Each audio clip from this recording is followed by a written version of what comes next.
Hello and welcome back.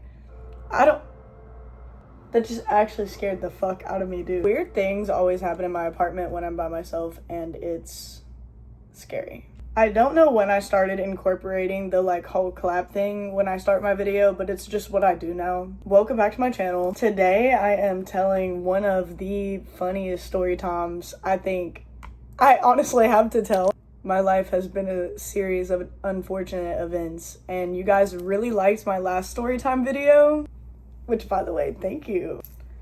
I'm just gonna hop right into the story. Also, before we start, I just bought these new lights for my living room and a bunch of stuff for my living room, and I just wanted to show you guys because it looks really cool. I'll upload a video right here.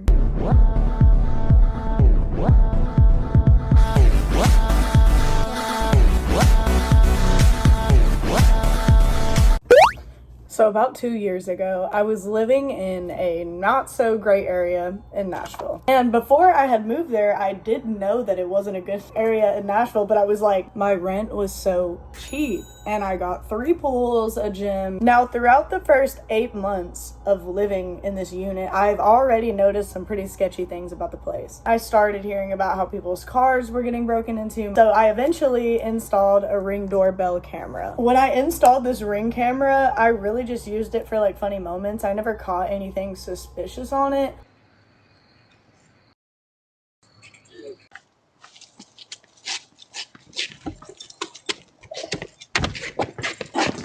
I just always seemed to have a problem whenever I was living at this apartment, constantly. The toilet or the washer was always broken. I had an infestation of brown recluse spiders for a while, and they bit 2 of my friends.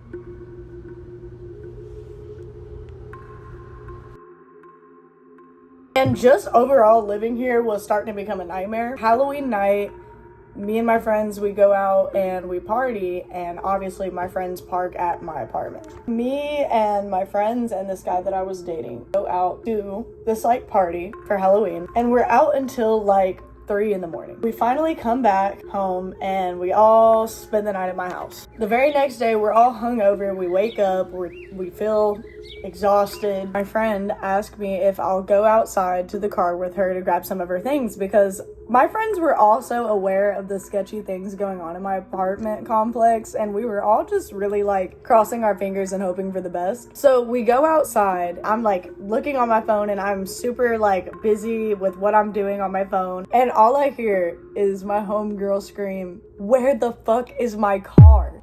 Oh my god. Somebody had stole my homegirl's car right out of my parking lot. And the way that these townhomes were built, you pulled right up almost to your front door. All of her belongings had been dumped and scattered everywhere across the parking lot, and her car was completely fucking gone. My other friend's car had been broken into. Basically all of their things had been kind of thrown around, but nothing was stolen. And you'll never guess whose car was untouched. That is so awkward. Of course, and thankfully I guess, but I just feel bad. Also, whenever the brown recluses bit them both, and not me either, the police come and we file, a police report and and we drive around my complex for a few days hoping that we're gonna find it in a ditch or something like that. The police have been on the look for it, and she's just completely fucking defeated. So her insurance company gives her just enough money back to go get a new car. That is finally just kind of resolved, I guess. The way that this story is just getting started. A month later, I basically start noticing that when I would come home from work, my locks just didn't feel, it felt and I don't know how to explain it unless you know what I'm talking about. When I was unlocking my door, it kept becoming harder and harder to unlock it, and I thought that was so strange. And then one day I was looking at the paint on my lock, and it just looked like it had been scraped up. I hope that I can find photos and videos of this. If I can't, you're gonna have to trust and believe me. But there's nothing that the cops can do if the actual crime is not being committed, there was nothing they could do unless the person was there, obviously. This goes on for about a week or two time. And finally, when I had been sleeping over at my boyfriend's house, at my friends' houses, at my mom's house, because I was starting to become so paranoid of being there. And especially now that I felt like people knew that, you know, a young woman lived in this complex. Like, after all these things that were just happening, you know, I was pretty scared. So one night I finally just decided to stay home alone. I'm trying to be a big girl. I'm trying to be grown and not think about basically what's happening. In my room, actually making TikToks, I hear somebody bang on my window. Just fucking like that. The way that my heart sank down to my ass. So my dad was also suspicious of all the like weird things happening in my complex, and he set up a motion sensor light outside of my fencing, because basically my window near my bedroom is basically it's basically the woods behind me, if that makes any sense. I immediately hop up and I'm like, there's no way I just heard that. And I'm looking right at the window. The light, the motion sensor light in the backyard right next to my bedroom window lights up, and I just see the complete shadow of a big person, presumably a grown-ass man. And I see this figure move from my window to my glass sliding door, which is right next to my bedroom window. So I'm like, oh my fuck. So I run up to my bedroom door and I lock it. I get in my bathroom that's attached to my room and I lock it. And I get on the phone with my mom and I'm like, I'm freaking out. Maybe they'll leave me alone. She's like, what the are you doing calling me? Call the cops. And she's like, I'll head over there too, but call the cops. Because I knew at this point, absolutely, that there was a grown-ass man trying to get in my apartment. I mean, that was obvious. There was no question about that. So as I'm on the phone with her, I get quiet and I try to hear and listen in if they're still like outside. And I open the bathroom door and I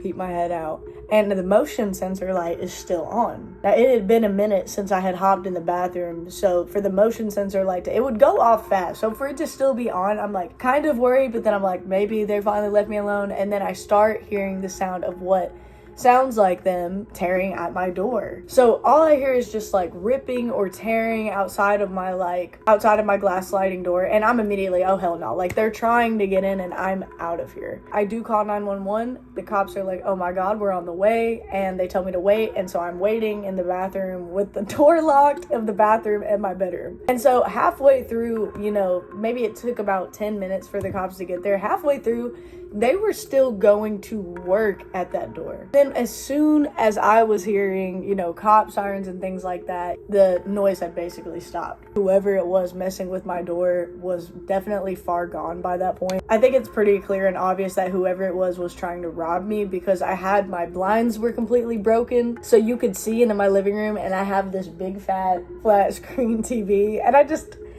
which is kind of my fault. I have pictures of what this guy did to my back door.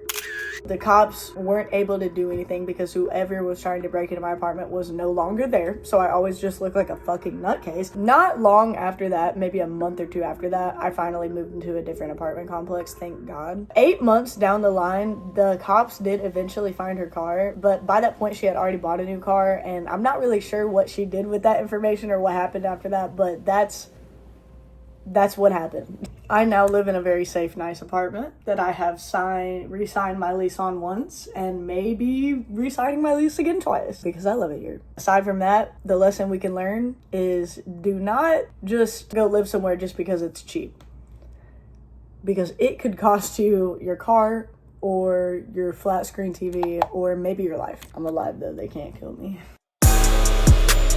Nah, I ain't finished, nigga.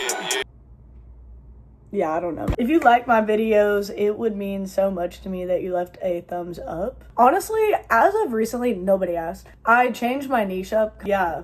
And, you know, also, if you like my face and you watch my videos, like, you should. Or one or the other. I don't know. You should subscribe. But if not, I had fun hanging out with you guys. Bye. I don't know what that fucking was. I don't know. This is a trap house in South Memphis, nigga. Riding with a bullet through the city, nigga.